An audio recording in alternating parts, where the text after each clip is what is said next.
जय श्री गणेश। नमस्कार। मैं आचार्य संजय द्विवेदी। मेरे समस्त प्रबुद्ध दर्शकों का मेरे चैनल पर हार्दिक स्वागत है। प्रिय दर्शकों, नवग्रहों में युवराज बुध अपनी राशि का परिवर्तन कर चुके हैं। क्योंकि बुध अत्यंत सौम्य ग्रह हैं तथा अपना संपूर्ण प्रभाव अति शीघ्र प्रदान कर देते हैं, इसीलिए इनको क्विक रिस्पॉन्स प्लैनेट कहते हैं। वो चाहे एक अच्छा प्रभाव हो अथवा वो निर्बल प्रभाव हो, ये अपना संपूर्ण प्रभाव अति शीघ्र दे देते हैं। इसी प्रकार से अत्यंत महत्वपूर्ण ग्रह भी हैं, क्योंकि इस पूरी सृष्टि में कोई भी ऐसा कार्य क्षेत्र नहीं जहां पर बुध का प्रभाव ना हो, बुध का कार्यकत्व ना हो। बुध के बिना कोई भी कार्य संभव ही नहीं, क्योंकि जहां पर आप वाणी से संबंधित कार्य करते हैं, बुद्धि से संबंधित कार्य करते हैं, अपने ज्ञान से कार्य करते हैं, वहां पर बुध है। कोई भी व्यापार बुध के बिना संभव ही नहीं है। बड़े से बड़ा व्यापार हो, इंडस्ट्री हो, शोरूम हो या छोटा व्यापार हो, बुध के बिना संभव नहीं। शिक्षा ज्ञान का कार्य जो भी है वो समस्त बुध के कार्यकत्व में आता है। इसी प्रकार से कला जगत का संपूर्ण कार्य, चाहे वो गायन का हो, वादन का हो, नृत्य का हो, लेखन का हो या अकाउंटिंग हो, स्टैटिस्टिक्स हो, मैथ हो, समस्त क्षेत्रों में बुध का कार्यकत्व है। जहां पर गणना है वहां पर बुध है, जहां पर ज्ञान और बुद्धि है वहां पर बुध है। तो इसलिए बुध का परिवर्तन सदा ही अत्यंत महत्वपूर्ण होता है। 19 जुलाई को जब बुध अपनी राशि का परिवर्तन करके नवग्रहों में राजा सूर्यदेव की राशि में प्रवेश करेंगे तो राजा के घर में युवराज का प्रवेश होगा। वैसे भी बुध को सूर्य पुत्र भी कहा जाता है। एक प्रकार से इनका जो कार्यकत्व है उसके अनुसार युवराज और राजा का एक भाव है।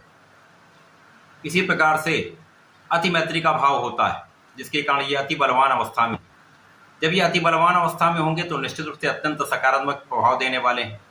अपने संपूर्ण बल के साथ समस्त राशि के जातकों को अपना संपूर्ण प्रभाव प्रदान करने।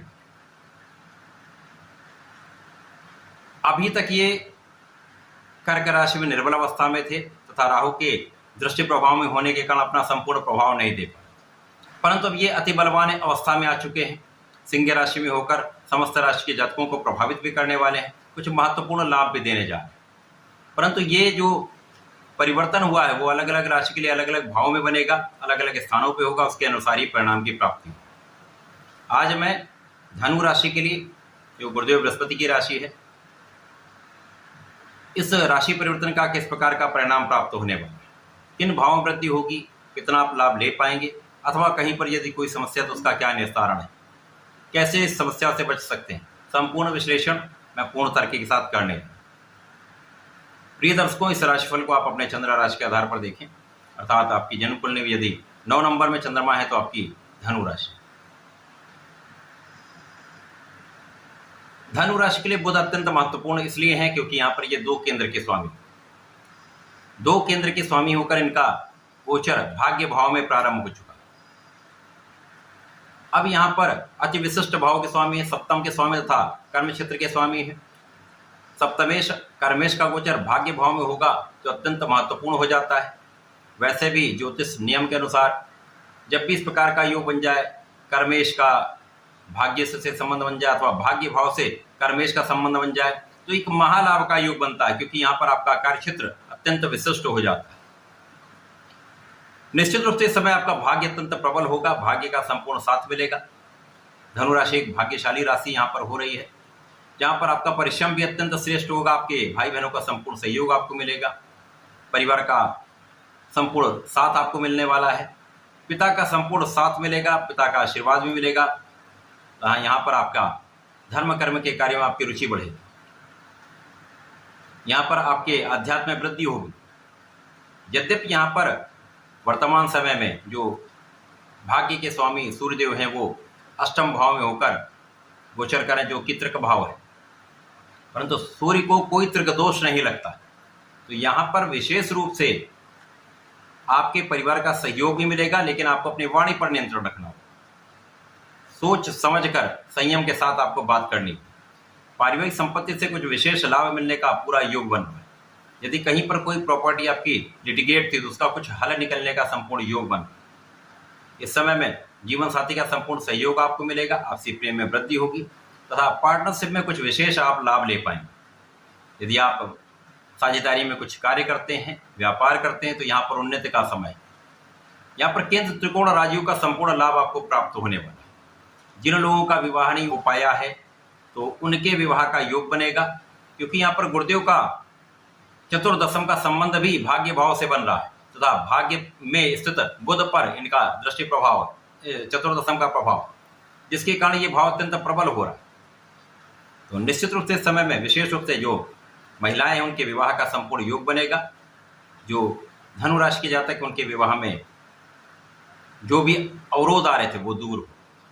इस प्रकार से यहाँ पर रोग, ऋण, शत्रु से आप संपूर्ण रूप से बचने वाले हैं, विवादों से बचने वाले हैं, कानूनी समस्याओं में आपकी विजय होगी तथा यहाँ पर आपके ऋण प्राप्ति का संपूर्ण योग बन रहा है। यदि आप ऋण लेने का प्रयास कर रहे थे तो आप सफल होंगे। यदि किसी नए कार्य क्षेत्र में जाना चाहते हैं अथवा नौकरी के लिए प्रयासरत हैं, नए अवसर प्राप्ति करना चाहते हैं, तो ये एक अच्छा समय जहां आप इसका संपूर्ण लाभ लेने जा। भाग्य के साथ के कारण आपका कर्म क्षेत्र भी अत्यंत विशिष्ट रहने वाला है। कर्म क्षेत्र की विशिष्टता से आप एक अच्छे धन का, अच्छे लाभ का अर्जन करने, क्योंकि यहाँ पर लाभ के स्वामी की स्थिति भी अत्यंत प्रबल है। उनका संयोजन भी बनेगा, जिसके कारण इस बुध के राशि परिवर्तन से आपके कर्म क्षेत्र में विशेष रूप से प्रगति होगी। नए अवसर प्राप्त हो सकते हैं। जहां पर आप कार्य कर रहे हैं, नौकरी कर रहे हैं, वहां पर पद की वृद्धि हो सकती है, कार्य क्षेत्र का विस्तार हो सकता है, व्यापार का विस्तार हो सकता है, जिसके कारण एक अच्छा लाभ, एक अच्छी इनकम आपको यहाँ पर प्राप्त होने वाली। निश्चित रूप से यह समय आपके लिए अनुकूल है।